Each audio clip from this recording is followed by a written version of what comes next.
See, if I went to a pipeline project in the US and they said, Chris, we want you, it's going terrible, we need to turn around, no problem at all. I tell you, all the people that I'll get grief from will be the guys my age and older. That bullshit, we've done it this way since Jesus was going to suffer for Jerusalem. You know, like, I don't care about that, you know, and that's what I became very good at, was just being able to be dropped into situations like that, because I don't care what someone thinks of me. I get paid to do a job, and I'll get paid for results. If you're going to get upset, boo-hoo, cry me a river, you know, the door swings both ways. I hope it doesn't hit you on the ass on the way out. Like, I don't care about that. But the young person, because they don't know who you are, what your background is, they're always going to be, well, generally going to be more receptive to that. When they find out that you're a pretty hands-on kind of person, you're in the field with them, you want to know what the problems are and then work the problems and then come out to a solution at the end, then they're like, oh, this guy gets it, you know?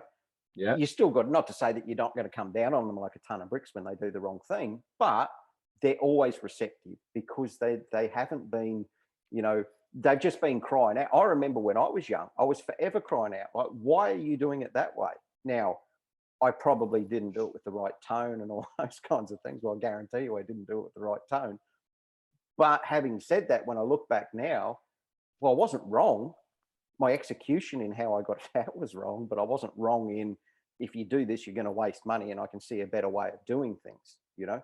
But of course, when you've got that chip on your shoulder and you're young, no one my age is going to listen to that unless you've got some respect and, hey, can we try something, and be a little bit polite about how you do it, I suppose is the right way.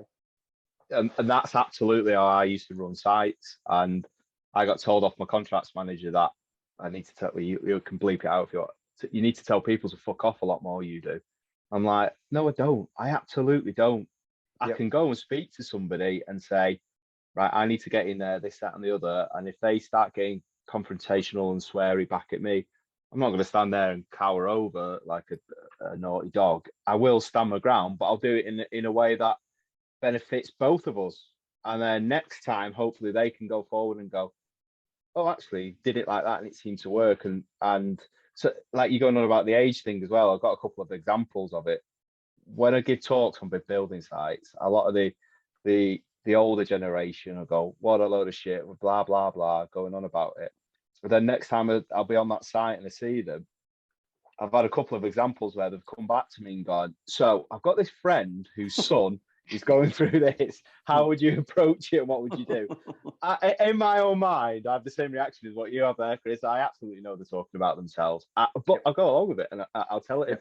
And yesterday, so I've done I don't do any big construction work now. It's all small domestic little bits on people's houses.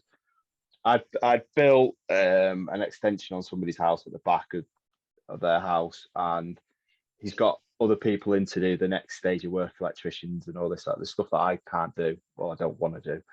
And the building inspector who comes in and inspects the quality of work and makes sure you're doing it right and up to code and everything, said to me before I left, make sure they put a vapor barrier on the ceiling because it's a cold roof, and it'll sweat.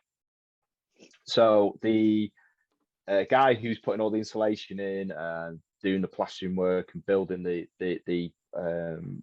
plasterboard on the underside of the ceiling couldn't understand it, and he was kicking off with the client. And I just happened to turn up yesterday because I was in the air and I dropped in to see how they were getting on.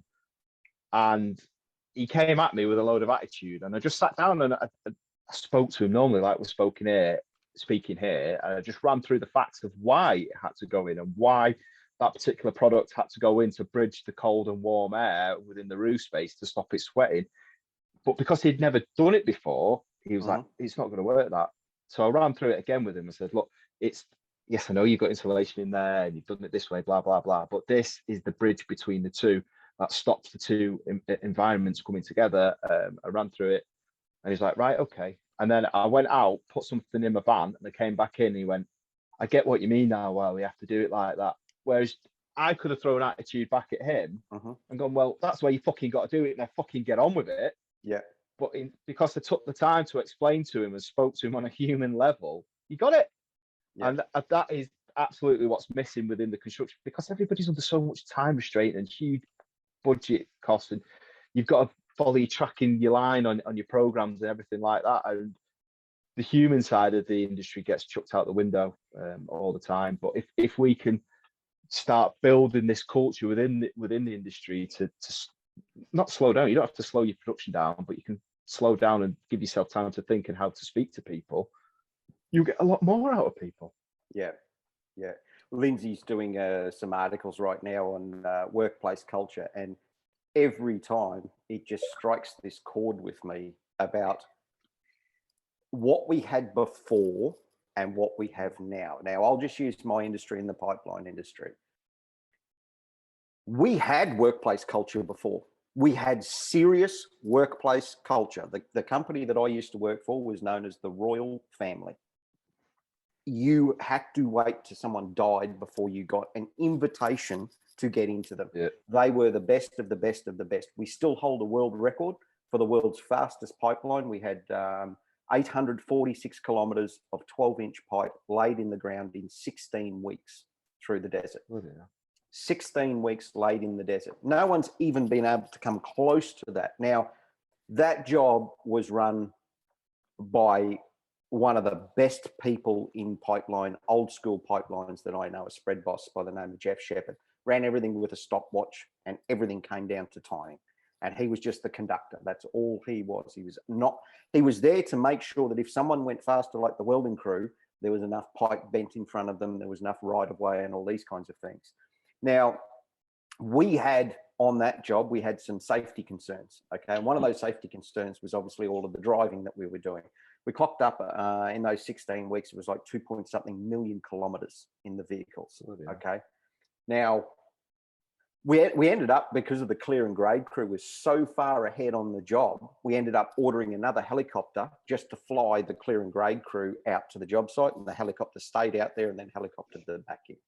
Because he knew that by the time they got there and finished at the rate they were going, we could get that equipment back to reinstatement. We could double our production with reinstatement. We could probably catch the lowering in.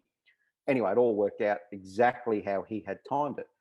But one of the problems that they were having was the vehicle accidents. Now, it was only a matter of time. You have enough little vehicle accidents that they turn into a major vehicle accident. Now, in those days, there was no 4x4 buses or anything like that. We had the Land Cruiser troop carrier. So there were 11 seaters, and people were sitting at 90 degrees to the vehicle in the back. So these vehicle accidents were getting pretty bad. Okay, so there's some people getting roughed up and thrown around, bruised and battered and cut and all of that. How he solved that was every crew got a carton of beer when they finished work. Okay, now all of a sudden, no more vehicle accidents, zero, because he knew exactly what was causing it. It was everyone racing back to the bar. Okay, he understood what the problem was. He addressed the problem. Now, you couldn't do that in today's day and age, right? No, you just couldn't. No. He paid the drivers an extra hour, so they were looked after, so they stayed sober and so on and so forth. He did everything that he could to make sure that they would never drink. Okay, problem gone away. We did that job with, I think it was something like 6 or 8 people in the office. That was it. There was 2 project engineers. That was it. There was no fancy cafe latte machines. There was none of that. It was just built with experts who knew exactly what they were doing. Now, as a young mechanic driving out to, say, the stringing crew who had to put, in those days, it was 20 kilometers they were putting on the ground up to in some days. If I got in the way of a truck, my goodness, look out. They would yell at me, scream at me, get out of here, get the hell out of here, and all of that. And you learnt, because everyone was part of this massive culture that, hang on, we're building something that no one else is going to be able to do here. Like, we're kicking this out of the park. And that was a culture. That was like, you were, holy shit. I've gone from this job, like my first pipeline project was the year before, which was 900 and something kilometers for a French company, which was extremely fast. It was a really big project, fantastic, learned a lot, to working for the Royal Family the next year. It was unbelievable, absolutely unbelievable. But we went from there to now I was working on jobs where we've got 40, 60, 80 people in the office. The office was just as big as the camp in most respects. They were sending internal emails about, I don't like that coffee, it's quite bitter. for the coffee machine. And Yeah. you know, this is true story. This is true story. It's true as I stand here, and I'm just like, where the fuck have we come? What have we come to in the industry here? We've got so many people just latching on, Micromanaging everybody. Yep. I had safety officers used to come out when the latter years of myself as a mechanic for this Rolls-Royce pipeline company, in the middle of an open paddock in Tasmania, like where all the cattle would come up and graze and all the milking cattle and that. Not a tree. Ah, I've got you, Chris. You haven't got your hard hat on. Okay, then. You got me fair and square. This is what was happening to the safety culture. All of a sudden, people weren't thinking about their jobs and they were hired as professionals, which was the culture, because you were hired to be the best of the best. People in that crew would not let you down because you had to rise up. You rose up as one. Now it's all like that person and pointing fingers, and this is where all this. Not my job. Yeah, not my job. All this animosity and all these kinds of things.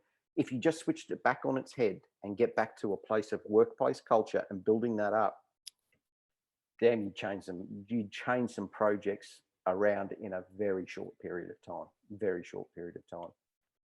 But we had it before, and that's where I was getting at with that story. We had workplace culture before, and we had it as strong and as proud as you could ever want it. For some reason, the more technologies come, the more we've moved away from that culture. Yeah, and there's a big culture of that over here as well in the UK. And another thing, like people, so take Facebook for instance, or any social media, people are putting pictures of work on that they've done themselves and said, I'll still get paid for it. I don't care how bad it looks. And people, it's infuriating.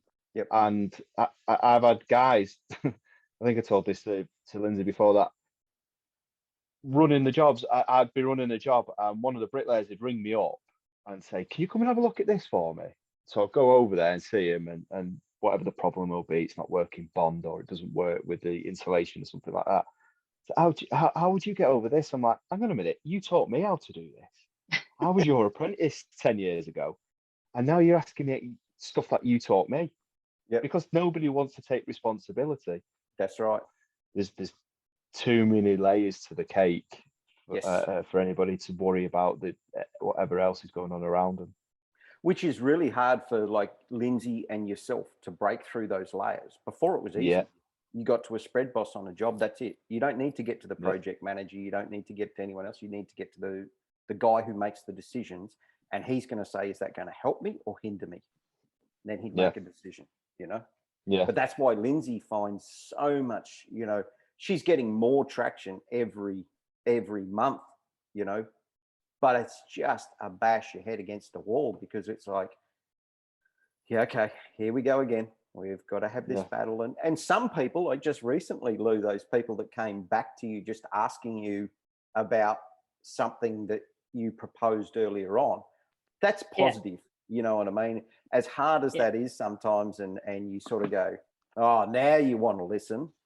Well, that's always going to happen with that kind of stuff. It is going to happen, but it's positive that it's happening. It's something that says, okay, you do know what you're talking about. Yeah, we can use your help. So can you help us? I struggle to be taken serious when I bring these problems up. People don't really seem to take it too serious or take me too serious or whatever. But it's funny to watch it kind of come back around. It's just stuff that people have to learn. I can't force them to see it. They got to go back out. Take a horse to water, can't you? Yeah, exactly. Yeah, so it's funny to see that stuff. It's funny to see that stuff come back around now. It's just, for me, it's just being patient and trying not to get frustrated. You can't get frustrated, and I keep saying that, Lou, because, and I know you do, because I know who you are as a person, but it will come back around. It will. There's no question about that, because at some point in time, people have to understand that this is only going to help you. And once they get the runs on the board and see it, then it's going to be, of course, it's going to be their idea. Oh, man, you should see what we've done and all. Yeah, bang up job, mate. No worries at all. But you don't care about that. You know what I mean? Like, you just care about getting to the people. But every time, and from an outsider looking in at what you're doing, Lou, every time that you hit that roadblock, you come up with another solution. Okay, well, how do I get to these people? How do I get past the gatekeepers? It just motivates me more to get to, like, I think about when I'm talking to these people and I'm getting frustrated, I'll start thinking about like you two or my dad or other people I know in the industry. Okay, when I don't hear them even bring up guys on job sites, I'm just infuriated. Like I had a meeting earlier in the summer and I sat there for a good 2 hours and I didn't say a word. Because I was literally sitting there just fighting every urge to not just get up and walk out. And I gracefully, at the end, I just said, okay, you guys call me if you ever want to help anyone. And then I just left. And I was fully committed to just being done with all of that particular situation. And then I started thinking about guys like you. And unfortunately, if these are the organizations that they insist on using, I have to continue to think about you guys and all the other guys who have had struggles and, just stay persistent, try not to get too. Yeah, absolutely. We've all got to remember, especially me and you, Lindsay, that it's bigger than us what we're trying to do. Yeah. And there's people that you'll work with down the line, and I'm sure there'll be people that I end up doing work with down the line that I don't particularly like them or like the organisation, I should say. But if there probably will be somebody that works within that organisation that will need your help, my help, Chris's help, whoever's help further down the line. It's just about being consistent and being there and showing up every single day and being the bigger and better person to get that message across and help like you say, the people on the front line. Definitely. I used to have to, like, I've had to advocate for people, like when I was still in the field working for other people. But it was always smaller scales, like with their families or with their probation officers or with whoever. That was so much easier. I've like this is crazy. This is difficult because you're advocating for such a large group of people. And there's so many people who seem to be standing in the way, trying to stand in the way. I think the mental health stuff, people don't want to acknowledge it because once they acknowledge it, then they have to do something about it. And I think that's where I'm finding the problem I'm running into. I don't want to hear about it. But that's also where you're coming up with the real world solutions for that too, Lou. You know what I mean? Yeah. So if you didn't have that brick wall to hit up against all the time, you wouldn't be coming up with some of these really good solutions, which are real world solutions that are 100% dedicated to the worker. The worker can come directly for it, like what you're working on. I don't want to give it all away now, but what you're working on will be absolutely paramount globally, that will have such a big impact on all of that. So without that negativity, you'd never get there. But having said that, we've spoken about it before, Lou, and I don't know what it's like in the UK, Rob, but all these levels along the way that seem to want to be hindrances, and they're not trying to, they put their hand up that they're helpful people, but they're not helping. They just literally aren't helping. And we kind of got to that point, like you would do with any project. You ask that group, whoever it is, if they can't answer extremely quickly, who is it that you help and how is it that you help them? Those two simple questions. From a company perspective, if someone's coming to you stating, oh, we're here to advocate for mental health and we're going to help you do this. If they can't answer those two questions extremely quickly, run for the hills. Run for the hills. The more you delve into it, we spoke about it at the start there, the more you delve into it, the more that you see this layer cake of issues going on, The study that set me off, on a tangent and a rant video that, it needed to be done because it needed to be said. If you're not going to be especially when you compare it to like what they're doing in the UK, like that report Rob sent. 100%.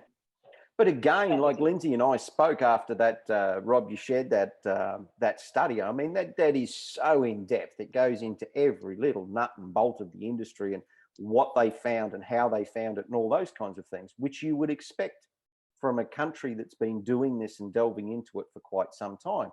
So it's like safety. Safety on projects in the US is decades behind the UK and Australia. Okay, I mean, only in the last few years have they started wearing like high visibility clothing and all these kinds of things. Now, whatever you think about it, I don't care. But that's where the culture is now in the US.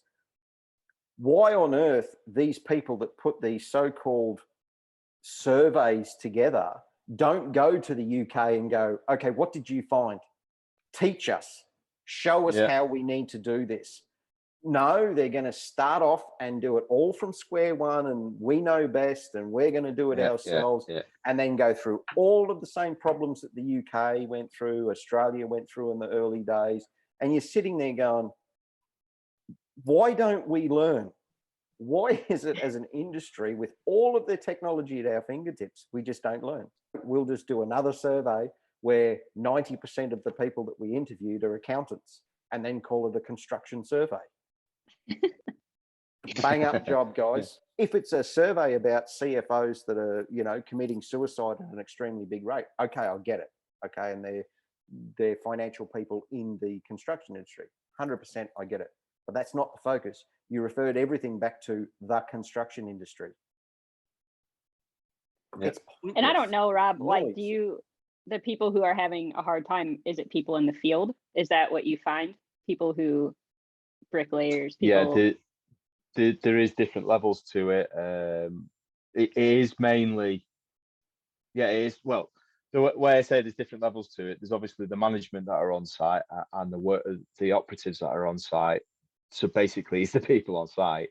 Yeah. But they are having the most trouble. They are the ones that are taking their own lives, and they are the ones that are having to deal with people that are having the mental health struggles all the time. And the good thing with that report that I sent through to you is that they actually use real world data, because the organisation, the Lighthouse Club that put that study together, they have a 24-hour a day, 7-day a week helpline and they are dealing with people ringing them up and saying, I'm struggling with this, this and this. How do we deal with it and what do we need to do? And it's great knowledge and experience that they grow on to do things like that, and that they're able to do the studies like what I've sent over to you. And it is showing that it is mainly people that are in the field, no matter what job you do and what level you are within the field on site. It is the people at the coalface, because they are dealing with the real world problems, whether it is the stressful time, the materials aren't working. There's a big material shortage at the minute over here in this country. Well, I don't think there is. I think that's another con, but that's something else. And they're having to deal with all that. If you sit in a nice plush office and send an email about, I don't like the taste of this coffee, you're not having to deal with the things that are going on the front, like the forklift has got a puncture, or the machine's broke down, or we can't get in that area because there's another contractor working that area, or there's traffic further up the road so the wagon can't come and drop off the delivery, or the crane's gone down, or anything like that. They're not having to deal with the day-to-day life on site, and it can be very lost within the industry. I know where I used to work, if I'd gone to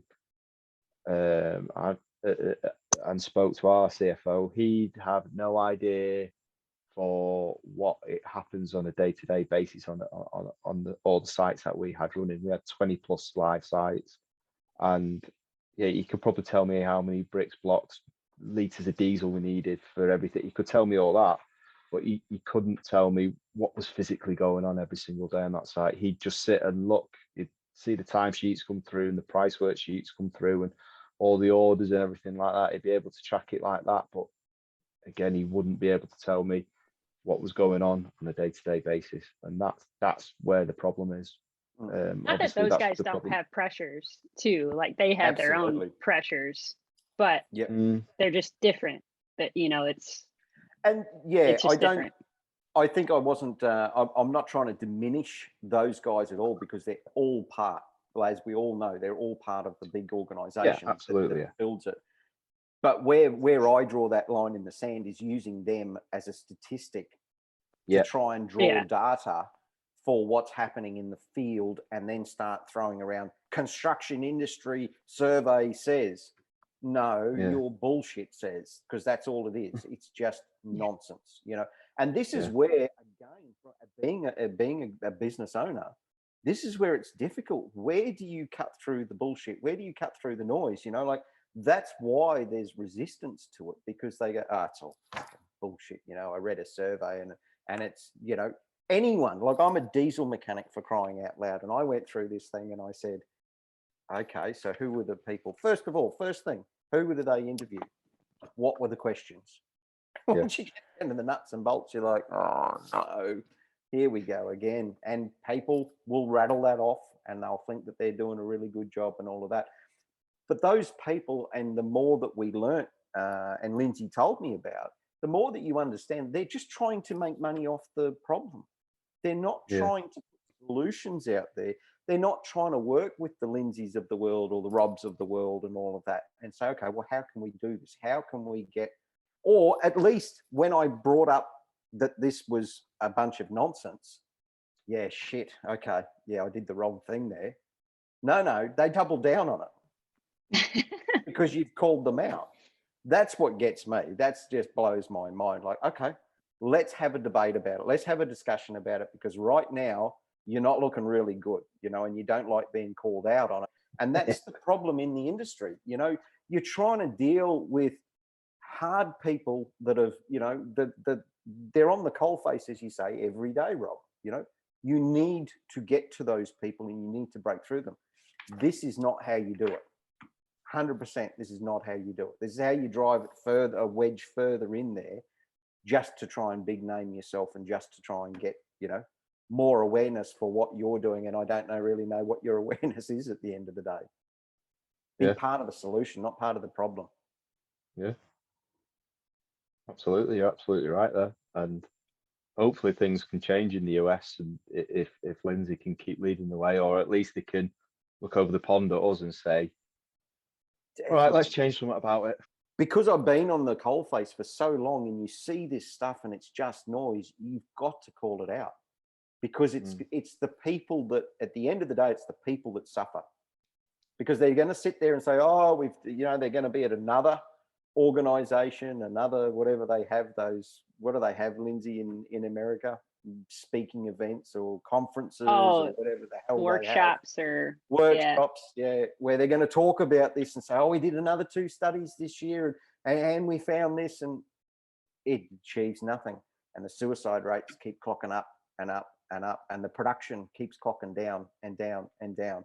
You know, I would love someone to do a survey between production slipping and suicides going up.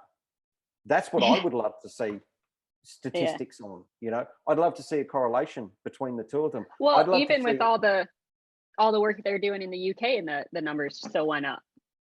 Yes, that's the crazy part. Like when you start thinking about that stuff. Sorry, Chris, I didn't mean to interrupt, but no, but you're 100% correct. You're 100% correct. Like here's the UK, probably the gold standard in the world of data recording in that mental health space. Yeah. And they're still having, so at what point do you say, we got to change what we're doing here? We have to change, because if we don't change, it's just going to keep happening, you know? And again, gets back to me as a solutions-based kind of a person. What are you putting out there? Okay, you get that data and that has to keep coming, but what do you do with that data? Where does that data go? You know, the Robs of the world get that data and then put it out there. So, you know, you speak about it so people are aware of it, right? Check, that's off the list.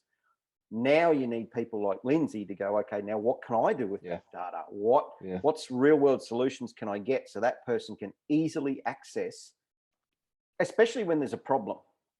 Yeah. Like, it's one thing to talk about stuff when there's not an issue, you know, like my thing always used to be with safety. Okay, when they started ramming it down our throats. I've been doing this for a decade and I've not had one person die on a job. I haven't. You just end up dumbing people down. That's exactly what it is. And that's what I said to Lindsay. The mining industry in Australia, the whole concept of that safety culture there is to bring everyone to the dumbest level. That's what it is. You know, can't think for yourself. And that's what I always used to tell my crews. You're employed because you're the best at what it is that you do. You have a problem with a safety concern with someone out there, come and see me. Get me on the two-way. I'll be out there in a heartbeat to back you up. If you're doing the wrong thing and you're doing something unsafe, look out, because I'll probably be the first one to put you on the window seat on the plane. But if you're doing the right thing and they're just harassing you for the sake of harassing you, I'm your number one guy. I'll be your number one supporter. Yeah. It's a difficult fine line that, yeah, it needs to be there, but the way you implement it, and it's exactly. And we've had some brilliant safety people, absolutely brilliant. One guy in particular, like I would take him to the end of the earth, this guy. Brilliant. He'd always call me up. Chris, I saw something in the field today. Before I, go off on a tangent, because he thought that there was, I'll give you an example. One day, he thought that we'd put a 30-ton excavator on the back of a 6x4 truck. Okay, just a body truck. And he goes, I've seen one of the Hitachi excavators on this body truck. And I'm like, fuck. Like, yeah, some of our people would probably do it in the old days just to get shit done. So anyway, Tony, show us the picture. I forgot we had a 14-ton excavator on the job. And I said, no, she's all good, don't worry. Yeah, I thought so. I wasn't sure. I thought we only had brilliant, would never go off on a tangent. Then when they started implementing things where we had to do risk assessments for every machine and all these kinds of things, I would reach out to him and say, can you come and give me a hand, and we'll run through the line over the next week and we'll go and put these together. Yeah, absolutely. Love working with those guys. There's respect both ways and all of that. And if he came to me with something that my guys did, absolutely. I'd have his back, and my guy would be like whimpering for the next week. There's no question about that, But those guys are few and far between. That's again because you're building a culture, and that people are understanding that, right, I need to sort this out. And I think another problem is that people get promoted. So in the UK, for every 10 men or 10 people that are working, you have to have one supervisor. And that supervisor has to have a triple SCS, a site supervisor safety training scheme. And people are getting these titles, and the power's going to the head.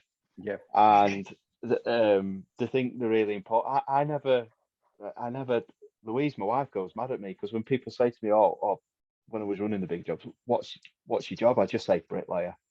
I always used to say I'm just a bricklayer. She used to go mad at me. You're more than a bricklayer. I'm like, maybe, but I'm just a bricklayer. Then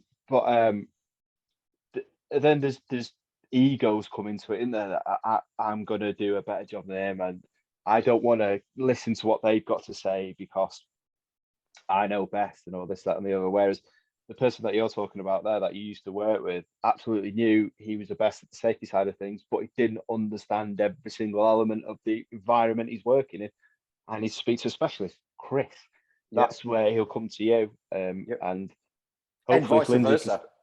Yeah, exactly, because you could rely on him, and that I used to love having relationships like that at work with people, and I still have them now. And there's still people that I ring and say, how do we do this? How would I do it? How would you do this? How bounce things off people? Because you can't buy experience, you can't buy knowledge, you can't buy being there and done that and got the t-shirt for it. And for me, that's all about it. It comes up to being a sponge and soaking up the knowledge that other people have, and putting your hand up and saying, I can't do this, but I know somebody who can. And that's what, and then ultimately it makes you look better anyway, that you've gone out and got the solution that was needed. And people think, well, Chris can sort that solution out for me because he did it last time. That's where Lindsay's really, really important, to get that message earlier on. The earlier that you can get that message to your managers, the earlier that they can start implementing some of those things, and they don't have to make those mistakes or the hard lessons like I had to learn on the way through. Like you imagine, like I'm sure it'll be the same with bricklayers, like with mechanics. There's a lot of different egos going on there. I worked for Caterpillar, and I worked for this, and I worked for that. Like where I got to by the end of it was where I said about strengths and weaknesses. I had one of the best bush mechanics I think I've ever seen. He grew up working in the desert on all of the rig trucks and all of that kind of stuff, and they had some earth moving equipment that. And then I had this guy that was like the #1 hydraulics Caterpillar, computer systems, all of that. So I said we had some Terex Finlay, which are made in the island there, screens for a job. And guy phones up who run that screening plant and said, Chris, the production's way down, something's gone wrong, can't work it out, I've checked everything. Okay. So I sent the hydraulic guy there. He went all over it, and he felt terrible on the 2 weeks. Chris, I've checked the pilot pressure and I've done this and I've done everything. I'm like, all right, I'll send Snooks down there, see how we go. You know, the bush mechanic. Snooks goes there, finds a rock came off the top, hit one of the levers and just put the lever back, and it couldn't get to full speed because the rock had jammed in behind it. That was it. You know what? It comes down to having the right people there to overcome any situation. So with Lindsay's stuff, if she can get in there early to start the thinking process going with the managers to say, okay, I'll try those couple of little exercises that Lou said, you know, let me try that in my environment with my guys and see if that works or not. They're always going to come back with questions, right? What Lindsay offers is only going to accelerate a company. Well, it just becomes less reactive and more proactive. So you're spending less time just reacting to you're not firefighting all the time. Chaos.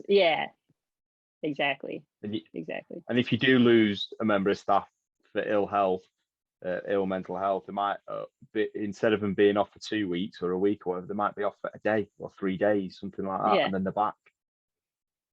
Because it is understanding people. I mean, that's what Lindsay does for a living, is understand people and decipher the information and get all that bits of information and put it into usable context. You know, that's what you do as a manager, is you manage people. So you don't need another diesel mechanic there to tell you how to manage people. You need someone who's really good at understanding people and people's minds and what gets people to tick, what gets people to work. That's what you need there. The sooner that the companies understand that, the better off they're going to be, in my opinion. They really are. I've seen what Lindsay's done for me with some of my temper and things like that. You know, like, it works. It really does. It doesn't always work. If you're an engine, Chris, somebody would ring you up because you're a specialist in fixing engines, diesel engines or hydraulics, whatever. It's exactly the same with people. You call people like Lindsay because they are the person that will come in and fix the problem.